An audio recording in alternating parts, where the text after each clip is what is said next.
வணக்கம். தமிழன் செய்தி கேளாம்.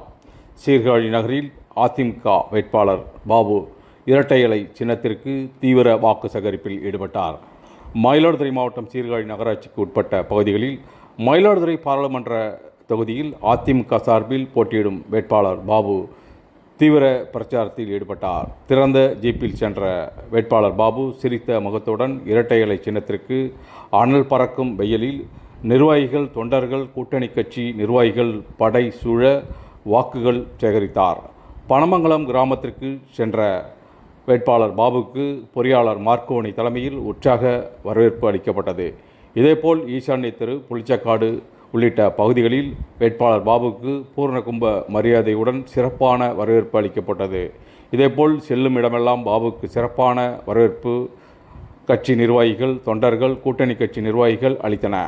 இந்த வாக்கு சேகரிப்பில் முன்னாள் எம்எல்ஏக்கள் சக்தி, சந்திரமோகன், பூராசாமி, ஒன்றிய செயலாளர் ரவிச்சந்திரன் மற்றும் மாநில, மாவட்ட, ஒன்றிய கழக நிர்வாகிகள், உள்ளாட்சி பிரதிநிதிகள், கூட்டணி கட்சி நிர்வாகிகள் கலந்து கொண்டனர்.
எப்படி இருக்கு? நீங்கள் போகிற ஏரியாவெல்லாம் மக்களோட வரவேற்புலாம் எப்படி இருக்கு? வெற்றி வாய்ப்பு எப்படி இருக்கு? வணக்கம். நான் நம்ம புரட்சித் தலைவி அம்மாவுடைய ஆட்சியில் அம்மா செஞ்ச திட்டங்கள் இந்த பாராளுமன்ற தொகுதிக்கு உட்பட்டு மயிலாடுதுறை மாவட்டத்துலேயும் சரி, இந்த மாவட்டத்தை பிரித்து கொடுத்ததுலேருந்து அனைத்தும் அம்மாவோட திட்டம் நிறையா செஞ்சுருக்காங்க. அந்த திட்டத்தை மக்கள் இன்னும் அந்த நினைவில் வச்சுருக்காங்க.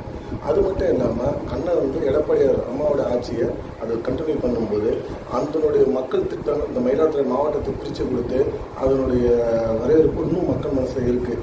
அது மட்டும் இந்த விவசாயிகளுக்கு நிறையா நம்ம லோனு 12,150 கோடி தள்ளுபடி பண்ணினது, அந்த மானியத்தை எல்லாமே பண்ணினது, அந்தமாரி நிறைய விவசாயிகளுக்கு செஞ்ச திட்டங்கள் எல்லாம் மக்கள்கிட்ட இருக்குது. இப்போ உள்ள விலைவாசி உயர்வு, இப்போ நடக்கிற திமுக அரசினுடைய இந்த சட்ட ஒழுங்கு பிரச்சனை, இது எல்லாமே மக்கள் மத்தியில் ரொம்ப அதிருப்தியில் இருக்காங்க.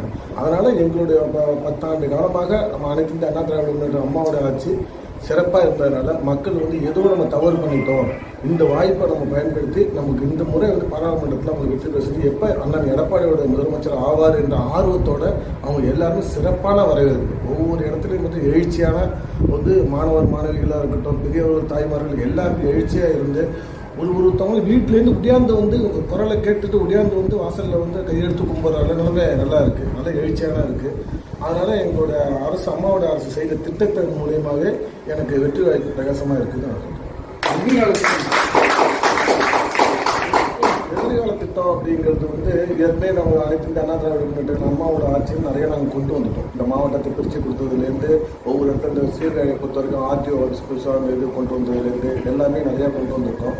இப்போ உள்ள எதிர்கால திட்டம் என்னுடைய மக்களுடைய எதிர்பார்ப்பு என்ன அப்படின்னு கேட்டிங்கன்னா, இப்போ ஒரு மருத்துவக் கல்லூரி இருந்தால் நல்லாயிருக்கும் அப்படிங்கிற ஒரு திட்டம் இருக்குது. அதேமாதிரி மயிலாடுதுறையிலேருந்து தரங்கம்பாடிக்கு ஒரு ரயில்வே, ஏற்கனவே ரயில்வே போக்குவரத்து இருந்தது, நிறுத்தி மாற்ற வேண்டிய பாதையாகவும் சரியானது இல்லை. அது ரயில்வே திருப்பி ரயில்வே இயக்கப்படுவதற்கு அது ஒரு திட்டம் வச்சுருக்கோம். அது கடுமையாக பாராளுமன்றத்தில் குரல் கொடுப்போம்.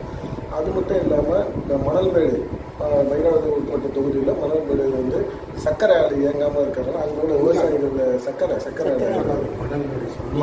அது அந்த இது அதை வந்து திருப்பி மத்திய அரசு மூலயமா நிதி இல்லாதனால அது அப்படியே இருக்குது, அதையும் கொண்டு வரணும். அதேமாதிரி பஞ்சாலை மணல்மேடு அந்த இதுவும் வந்து கொண்டு வரதுக்கு, ஏன்னா இளைஞர்களுக்கெல்லாம் வேலை வாய்ப்பு இப்போ உள்ள காலகட்டத்தில் இளைஞர்கள் வேலை இல்லாமல் ரொம்ப சிரமத்தில் இருக்கிறதுனால அதையும் வந்து வேலை வாய்ப்புக்காக அதை கொண்டு வரதுக்கான முயற்சி கண்டிப்பாக எடுப்போம். அதேமாதிரி மீனவர்கள் பிரச்சனை இருக்குது. நம்ம இதில் வந்து அதை கச்சத்தீவை மீட்பதற்கு இது வரைக்கும் அவங்கெல்லாம் வந்து எந்த ஒரு அழுத்தம் சரியாக கொடுக்கல. அனைத்து இந்திய அண்ணா திராவிட முன்னேற்ற 40 தொகுதி நாங்கள் வெல்லுவோம். நாங்கள் 40 பேர் வந்து கடுமையாக அதை வந்து கச்சத்தீவை மீட்பதற்கு அண்ணன் எடப்பாடியாரோட ஆலோசனைப்படி அவர் அறிவுறுத்தின்படி எந்த முறையில் செய்யணுமோ அந்த முறையில் வந்து அதை கொண்டு வரதுக்கான முயற்சியை கண்டிப்பாக நான் எடுப்போம். நீண்ட நாள் ரயில்வே மேம்பாலம் சீர்காழி அதாவது வந்து நீங்கள் பார்த்தீங்கன்னா நம்ம மயிலாடுதுறை பாராளுமன்ற தொகுதியை பொறுத்தவரை நிறையா ரயில்வே கிராசிங் இருக்கும். அதுக்காக நிறையா கிராசிங் எல்லாத்தையுமே வந்து ஒரு மேம்பாலம் கொண்டு வரணும் அப்படிங்கிறது ஒரு திட்டம் வச்சுருக்கோம். என்னென்னா ஒரு கர்ப்பிணி பெண்கள் ஒன்றே போனாங்கன்னா அந்த இடத்துல கேட்டு கூட அண்ணாவுக்கு ஒரு வயசானவங்களுக்கு ஏதாவது பிரச்சனை அவங்களாம் யாரும் சிரமப்பட்டு நிற்கக்கூடாது அப்படின்னு. ஏன்னா இது அம்மாவுடைய ஆட்சியில் வந்து நாங்கள் வந்து அனைத்து அண்ணா திராவிட முன்னேற்ற கழகத்தில் எல்லாருமே அம்மா வழியில் நாங்கள் வந்தோம். அம்மாவோட கல்லூரியில் அவங்களோட இதில் படித்து நாங்கள் வந்து அந்த அதனால் வந்து மக்கள் சேவை செய்யறது எங்களோட இதே நோக்கம். அதனால் இந்தமாரி மக்கள் பிரச்சனை உள்ள திட்டத்தை எங்களை கொண்டு வரதுக்காக கடுமையாக குரல் கொடுத்து அதை கொண்டு வரதுக்கான முயற்சி பண்ணிக்கிறோம்.